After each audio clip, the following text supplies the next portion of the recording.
I worked the night shift at a cemetery. What I saw still haunts me. The quiet that breathes. The wind always sounded different inside the cemetery. Outside the iron gates, it was just the ordinary night breeze. A gentle whisper through the trees, a rustle of leaves, nothing more. But once you stepped past the archway, it changed. It became something else. Something alive. Ethan Cole had been working as the night caretaker at Evergreen Memorial Cemetery for 3 months, and he had already learned to tell the difference. Out there was the world of the living. In here, the air felt older, thicker, almost watchful. The job was supposed to be simple. Patrol the grounds, make sure there were no vandals or teenagers sneaking in, and report anything unusual. For years, nothing happened here except the usual, wilted flowers, weather-worn headstones, the occasional fox darting through the fog. But lately, something had changed. It started small. A headstone slightly tilted to the left one night, then back straight the next. A wreath moved a few feet from its place. At first, Ethan thought he was just tired. The night shifts mess with your mind, make you see patterns in the dark. But then it began happening more often. And not just one grave, several. Each night, he logged his rounds with the precision of a man trying to prove something to himself. Row by row, flashlights sweeping across names worn by decades. Martha Jean Carver, 1921 to 1989. Thomas Reed, beloved father, 1955 to 2010. Infant daughter of... He'd whisper the names sometimes, as if greeting them made the quiet less heavy. The cemetery stretched for 12 acres. Wide open space, old oaks bowing over lines of granite, and a maintenance shed near the northern fence where Ethan kept his thermos and tools. He liked to take breaks there, away from the constant hum of crickets and the uneasy silence between gusts of wind. But on that Tuesday night in October, the silence felt different. Thicker. Like it was waiting for something. At 11:47 p.m., during his second round, Ethan noticed something strange. 2 graves near the far corner, row H, Plot 6 and Plot 7, looked slightly off. The markers weren't aligned anymore. One leaned forward at an angle that hadn't been there earlier that evening. The other seemed to have shifted an inch closer to the path. It was subtle, almost imperceptible, but Ethan had an eye for details. He took a photo on his phone for record-keeping. Probably frost, he muttered to himself, though the night was still warm. Still, he logged it in his notebook, 11:47 p.m., minor ground disturbance, row H, possible frost heave or animal activity. The next morning, the groundskeeper on day shift, old Frank Dillard, dismissed it. "You're looking too close, son. These stones settle all the time. You keep watching, I'm like that, you'll start thinking, they're breathing." Ethan had laughed, but something about Frank's tone bothered him. There was a nervousness in the old man's eyes, like he was remembering something he'd rather forget. By the 3rd week, the disturbances grew worse. Whole rows seemed uneven. Soil freshly turned. Flowers laid out by visitors found trampled or oddly rearranged. Ethan found a set of footprints one night, small, bare feet pressed deep into the wet ground, but the tracks stopped abruptly in the middle of the path, as if the person had vanished. He radioed it in. The local police came, flashed their lights around, and shrugged. "Probably kids," they said. "Nothing to worry about." But Ethan knew it wasn't kids. Not at 3 a.m. behind locked gates. He began marking graves with chalk, a discrete dot on the back of each stone, just to see if anything changed overnight. And every morning, something had. Some dots faded, others smudged, and once, on the grave of Eleanor Briggs, 1902 to 1967, the chalk mark was gone completely, even though it hadn't rained. By early November, Ethan wasn't sleeping well. He'd started drinking too much coffee, walking the rows with his flashlight clutched tight like a weapon. He began hearing things, faint shifting noises, like earth moving under the surface, or the soft scrape of stone against stone. Once, while checking the northern section, he heard a hollow knock. 3 short taps, coming from somewhere underground. He froze. His breath turned white in the cold air. "Probably the pipes," he whispered. "It's just the pipes." But there were no pipes running beneath that section. Only graves. He started installing his own cameras, small motion-sensitive ones borrowed from his cousin's hunting gear. He mounted them on trees and fence posts facing the disturbed areas. For 3 nights, they caught nothing but fog, moths, and flickers of shadow. But on the 4th night, something changed. Around 2:17 a.m., he was reviewing the feed in the shed when he saw it. A faint movement across the screen. The soil around one of the graves, plot 7 again, shifted. Slowly, deliberately.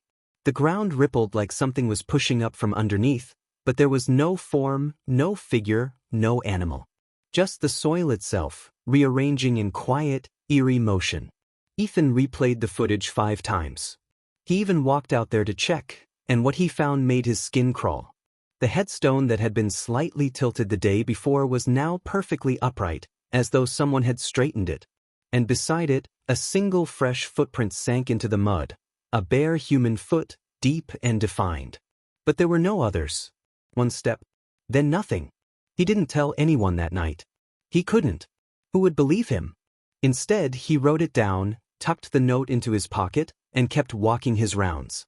But the air felt heavier now, pressing against his chest. Every rustle made him twitch. Every flicker of movement at the edge of his flashlight made his stomach twist.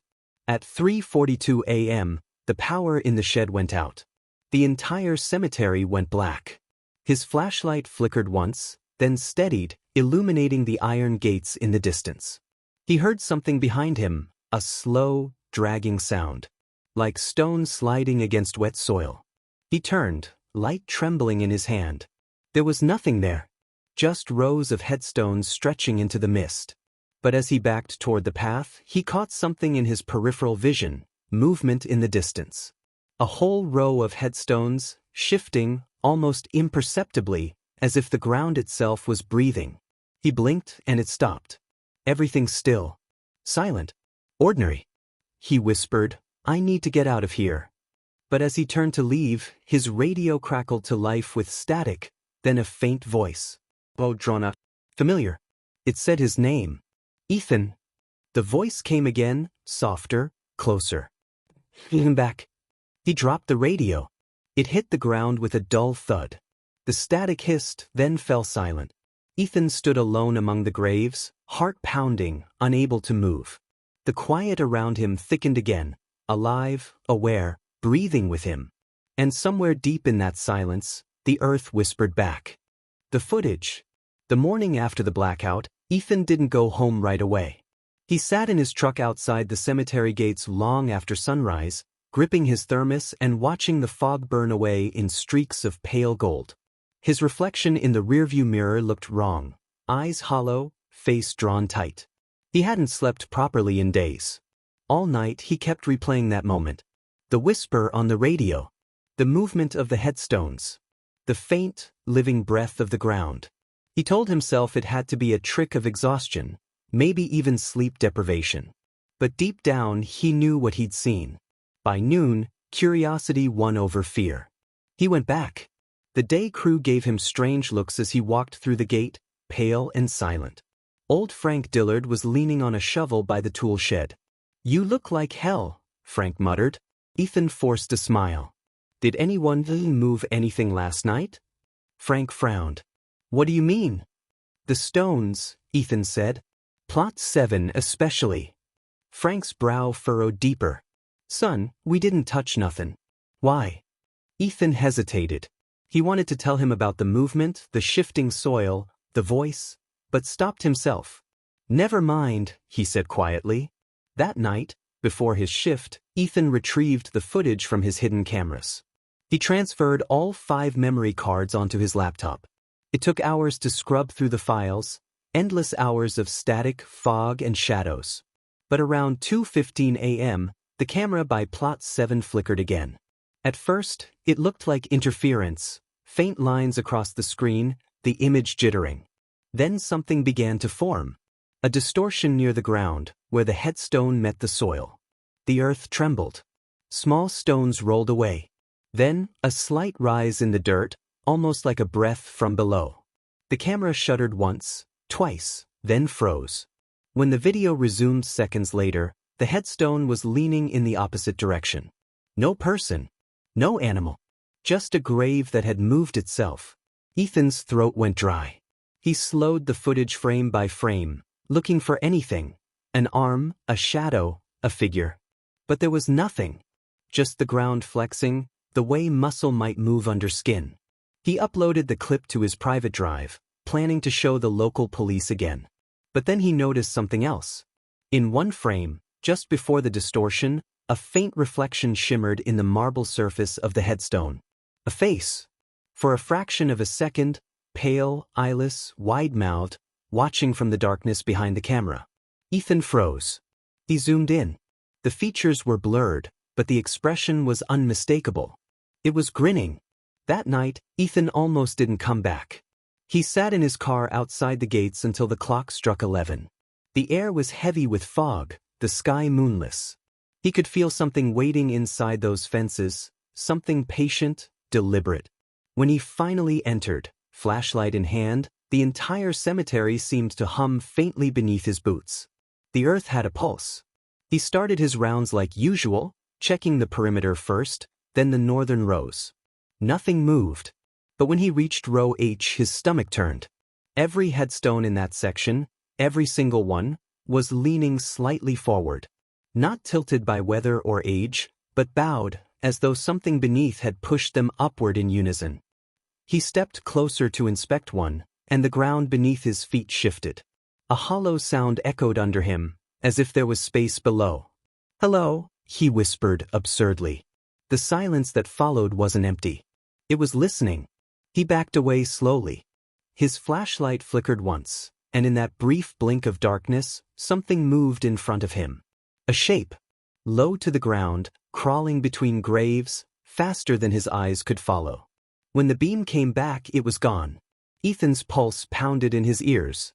He turned to leave, but there, on the dirt path behind him, was a trail of bare footprints. Small, delicate, child-sized, leading straight toward plot 7. He followed, every step hesitant. The prints stopped at the grave's edge. And there, pressed into the soft earth, was a single handprint. He felt sick. The grave's name read Eleanor Briggs, 1902 to 1967. He remembered that one, the chalk mark that had disappeared. The ground trembled lightly beneath the headstone, just once. Like something exhaled. Ethan stumbled backward, nearly falling. He sprinted to the shed, slammed the door and locked it. Inside, the dim light buzzed overhead, flickering in uneven bursts. He sat down on the bench, trembling, heart hammering in his chest. For a long time he stared at his hands. They wouldn't stop shaking. He reached for his radio, thumb hovering over the button to call the police, but stopped. The static hissed faintly. Then a whisper came through again. "Ethan." He froze. The voice was softer this time. Sad, almost pleading. "You help us?" His mouth went dry. "Who are you?" No response. Just static, followed by the faint sound of breathing. He dropped the radio, backed into the corner of the shed, and covered his ears. But the breathing didn't stop. It wasn't coming from the radio anymore. It was coming from outside. Slow, shallow inhalations, right on the other side of the thin wooden wall. He held his breath. The air grew colder, the temperature dropping so fast his breath turned to mist. The breathing drew closer. Then, a scrape. Like fingernails dragging across the shed's door. Ethan couldn't move. Couldn't think. The scraping continued, soft but deliberate, circling the shed. Then, silence. He waited. 1 minute. 2. Then came 3 slow knocks on the door. He nearly screamed. The sound was so quiet, so steady, that it was somehow worse than a bang. 3 knocks. Then stillness. When he finally dared to look out the window, the fog was so thick he couldn't see 5 feet ahead. He knew he couldn't stay there till morning. Grabbing his flashlight and radio, he pushed the door open and stepped into the fog. The cemetery was unrecognizable, rows blurred, shapes twisted by the mist. The world felt smaller, like the air itself was closing in. He walked fast toward the main gate. Then he stopped. Ahead of him, half shrouded in the fog, was a figure. Wearing what looked like a white nightgown, fabric fluttering in the wind. A child. "Hey!" Ethan called, his voice trembling. The figure didn't move. He took a step closer, flashlight shaking. "Are you lost?" The child lifted her head. Her face was pale, wet with dirt, eyes black as pits. When she opened her mouth, a dry, rasping sound came out. A voice that wasn't a voice. "You shouldn't be here." Ethan stumbled back, tripping over a stone. His flashlight fell, spinning light across the graves. When he grabbed it again and looked up, the child was gone. Only the fog remained, and the sound of the ground shifting beneath him, like a deep, slow inhale. By dawn, Ethan was gone too. His truck still sat at the gates, engine running, driver's door open. The cameras caught nothing that night, just a faint distortion near row H, where the soil appeared to pulse for a few seconds before settling again. When the day crew arrived, they found a single handprint pressed into the hood of Ethan's truck. It was small, delicate, child-sized. The ground remembers. They found Ethan's flashlight 2 days later, buried halfway in the soil near row H. The batteries were still full. The lens was cracked, the beam frozen mid-flicker, like it had gone out in a struggle. Local police treated the case as a disappearance. No sign of foul play, no sign of forced entry. They ruled it missing person, presumed fled. But those who knew Ethan disagreed. His car had been left running. His notebook still open on the dashboard, the last line written in a shaking hand. "They're moving again. But I think they know I'm watching." After that night, no one wanted the job. For 2 months, the cemetery went without a night caretaker. When the snow came, the frost made the ground heave and buckle, pushing the stones at odd angles, or so the town said. But when spring melted the ground again, the stones didn't settle back. Some even changed places entirely, names trading spots like the dead themselves were restless. It wasn't long before people started talking. Visitors claimed to find graves that shouldn't exist, names that weren't in any record. A few even swore they'd seen Ethan's name etched faintly on a blank marker near the northern fence. The caretaker's shed, once locked tight, was found open more than once, lantern flickering inside though no one was there. In April, the cemetery board finally hired a new overnight guard, Darren Lewis, a retired sheriff's deputy who didn't believe in ghost stories. "Graves don't move," he said flatly when the manager briefed him. "People just see what they want to see." But on his first night, the air already felt wrong. Still, he did his job, slow patrols through the fog, logging each row, checking for vandals. By 1 a.m., he was leaning against a gatepost, drinking coffee and telling himself this was just another paycheck. Then his radio crackled. Static first, then a voice, faint but distinct. "Darren?" He straightened. "Yeah, who's this?" Silence. Then, clearer this time, "Darren, come back." The hairs on his arms rose. The voice was familiar. Rough, tired, almost desperate. It was Ethan Cole's. Darren swallowed hard, gripping the radio tighter. "If this is a joke, it's not funny." No answer. Just breathing. Slow, uneven, close. He turned, sweeping his flashlight toward the rows behind him. The beam cut through the mist, and there, near row H, something was wrong. A row of graves that should have been parallel to the path had shifted again.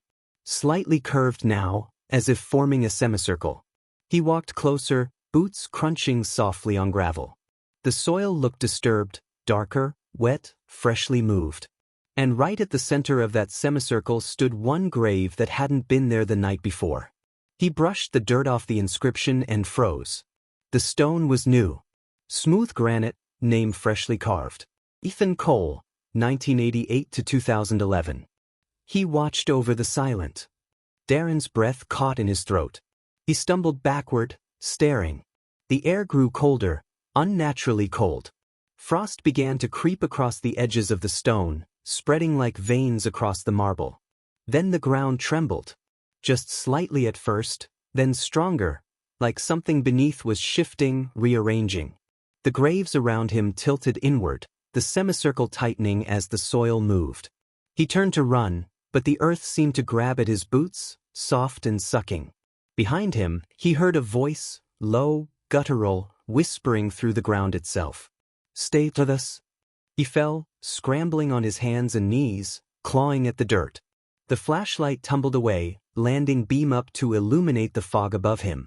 And in that pale light he saw faces, dozens of them, forming and fading in the mist. Some old, some young. All silent. All watching. When he reached the path again, he didn't stop running until he hit the gate. He didn't even lock it behind him. He just drove. And he never came back. Weeks later, a crew came to level the disturbed section. The headstones were remeasured, realigned, documented carefully. Everything checked out, except one thing. Row H's layout on the map didn't match the actual graves. When compared to older blueprints, it appeared that several plots had moved. Entire burial spots shifted by inches, some by feet, all converging around plot 7. The ground itself had rearranged its dead. Years passed. The story faded into local legend, the cemetery that moves. Teenagers dared each other to spend the night there. Most didn't last an hour. A few left with strange stories, whispers from beneath the ground, fresh footprints circling graves, names carved into trees that weren't there the day before. And then, one summer night, a group of paranormal investigators came to film a documentary. They set up thermal cameras, recorders, and drones. Around 2 a.m., one of their microphones picked up a faint voice. "Ethan." The crew thought it was interference, until the drone footage revealed something impossible. From above, the pattern of the graves in row H had shifted again. The stones formed a near-perfect spiral, curling inward toward a single point. The center. Plot 7. The footage went viral online, thousands of viewers freezing frames, claiming to see faces in the soil. The town tried to deny it. They said it was camera distortion, tricks of shadow, uneven ground. But locals still whisper about what really lies beneath that cemetery. Because sometimes, when the fog rolls in thick across Evergreen Memorial, the earth seems to breathe again. The ground swells just slightly, like something's stirring below. And if you listen close enough, you can hear faint knocking, 3 slow taps, rising from beneath the soil. No one works the night shift there anymore. The gates are locked at dusk. But every few months, someone walking past swears they see a faint light glowing in the caretaker's shed, even though there's no power running to it. Some say it's the lantern Ethan used to carry. Others say it's the dead, rearranging themselves once more, making room for the next name. Maybe yours. If you were brave enough to stay till the end, you've officially spent the night at Evergreen Memorial. Don't forget to like this video if your heart's still racing. Subscribe for more true horror stories from the dark corners of the world, and drop a comment below. Would you dare work the night shift in a cemetery where the graves move on their own? Because somewhere out there, someone still is.